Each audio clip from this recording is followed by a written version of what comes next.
Olá, tudo bem com você?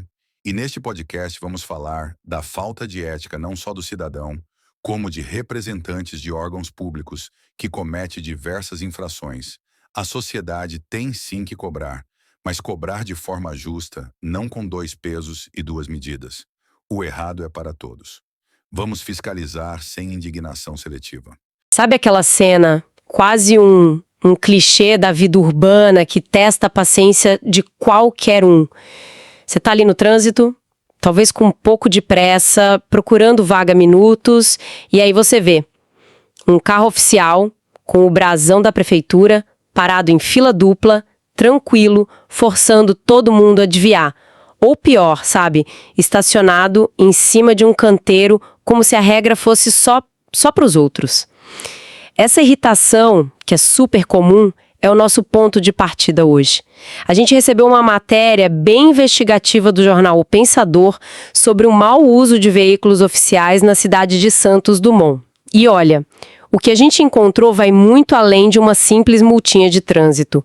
Nossa missão aqui é tentar desvendar a dimensão real desse problema, entender as diferentes camadas dele e, principalmente, analisar uma observação bem incômoda que a matéria traz sobre a nossa própria reação como sociedade. E é um tema excelente porque ele funciona quase como um raio-x da nossa relação com o poder público, sabe?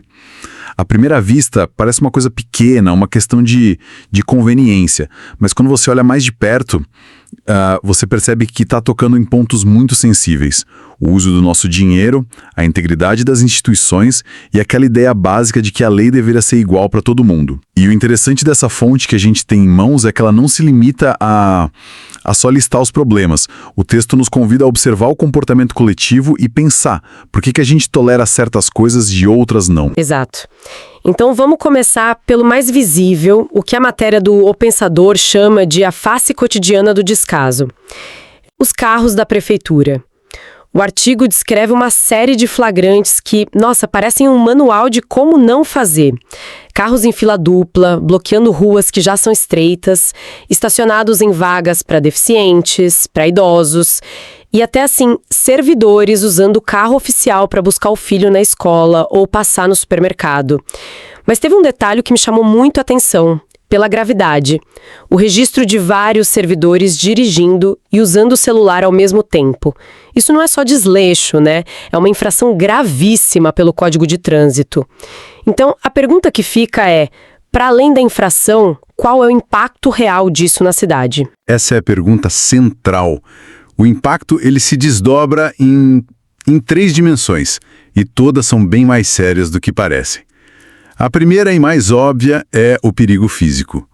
Um carro em fila dupla, ele não só irrita, ele cria um ponto cego, força manobras arriscadas, pode causar acidentes graves. E o motorista no celular, a atenção dele é reduzida drasticamente. Ele se torna um risco iminente para pedestres, para ciclistas, para outros motoristas. A matéria até relata uma situação em que um carro da prefeitura, parado de forma irregular, quase fez uma moto bater. Não estamos falando de etiqueta, sabe? É segurança pública. E a segunda dimensão, imagino, é aquela que dói no bolso de todo mundo, né? Mesmo de quem nem dirige. Precisamente. É o impacto financeiro, o mau uso direto do dinheiro público. Cada centavo ali vem do imposto que o cidadão paga. O carro foi comprado com dinheiro público, o combustível é pago com dinheiro público, a manutenção, o seguro, tudo. E o tempo do servidor, que deveria estar sendo usado por uma atividade de interesse público, também somos nós que pagamos. Então, quando esse conjunto todo de recursos é desviado para uma finalidade particular, seja uma paradinha para o café ou para resolver um problema pessoal, isso é, na prática, um pequeno ato de apropriação do patrimônio coletivo. Parece pouco, mas some isso ao longo de um ano, com dezenas de veículos, e o prejuízo se torna bem considerável. Certo. E além do perigo e do custo, tem uma coisa que talvez irrite ainda mais, que é aquela sensação de dois pesos, duas medidas. Não é a injustiça da coisa? Sem dúvida. E essa é a terceira e talvez a consequência mais corrosiva, é a dimensão moral. A matéria faz um contraste muito bom. Um cidadão comum, se for pego no celular ao volante, leva uma multa pesada, pontos na carteira. Se para em fila dupla, pode ter o carro guinchado. A lei é aplicada com rigor. Já para o servidor no carro oficial, parece que existe uma bolha de impunidade. E é aí que o problema vai além da infração de trânsito. O agente público, quando ele está em serviço, ele é a representação do Estado. Ele não é um cidadão qualquer, ele é autoridade. E quando ele ignora a lei que deveria zelar, a mensagem que fica é devastadora. É a de que existem cidadãos de primeira classe, que estão acima das regras, e os de segunda classe, para quem a lei vale por inteiro. Essa percepção quebra a confiança, quebra o respeito pela autoridade. Eu confesso que, lendo essa primeira parte, eu pensei que a discussão ia parar por aí, sabe? Na má gestão da prefeitura, que é um alvo bem comum de críticas. Mas aí a matéria do O Pensador dá uma virada e aponta o dedo por um lugar que muita gente hesitaria em criticar. A própria polícia. Isso muda completamente o peso da conversa, não muda? Muda radicalmente. Se o problema com os carros da prefeitura já é sério, quando a gente fala das viaturas da polícia, a questão ganha uma nova camada de gravidade. A fonte detalha situações muito parecidas, na verdade. Viaturas da polícia civil e militar paradas em locais proibidos para os policiais fazerem compras, viaturas bloqueando garagens, atravessadas em faixas de pedestres. A diferença fundamental está no que a viatura representa. Ela não é só um veículo de trabalho, entende? Ela é o símbolo mais imediato, mais visível da lei e da ordem. A materialização do Estado na rua, da regra em movimento. Exato, mas é uma materialização com desafio. Por ser móvel e estar sempre interagindo com o público, ela é falível. Um prédio do fórum, por exemplo, é um símbolo estático da justiça. A viatura é o Estado em ação, no meio da sociedade.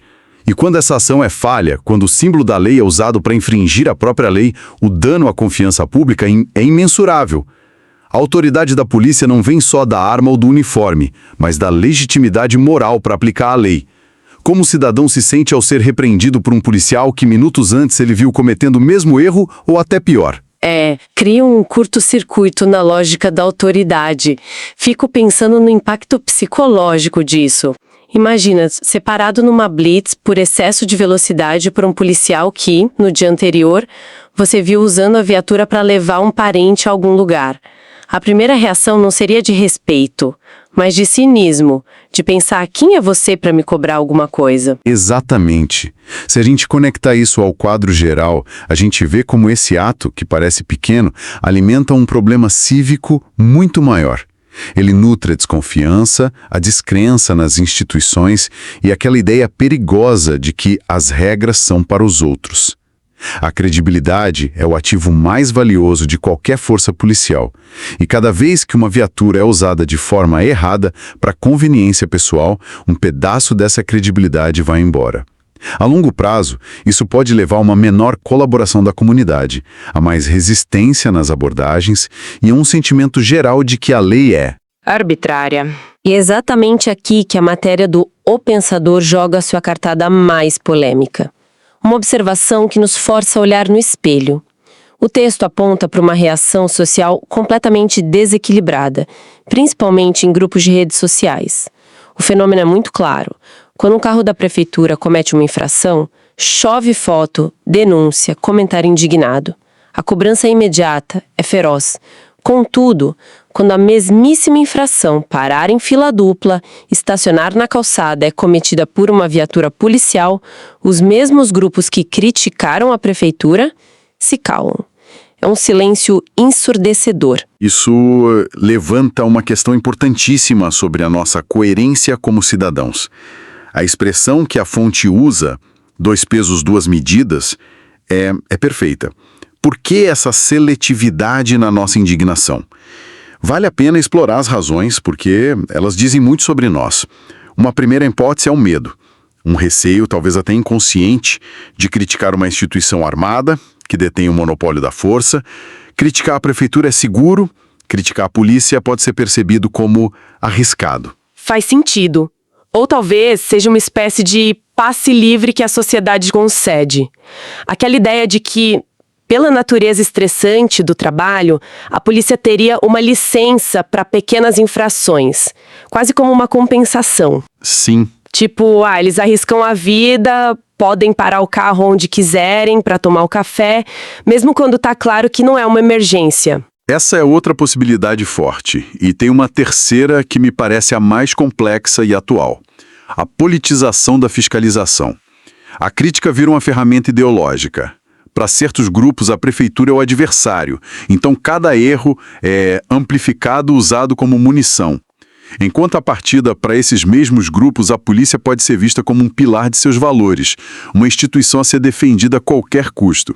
Então a crítica a um policial, mesmo que justa, baseada em fatos, não é vista como um ato de cidadania, mas como um ataque à instituição.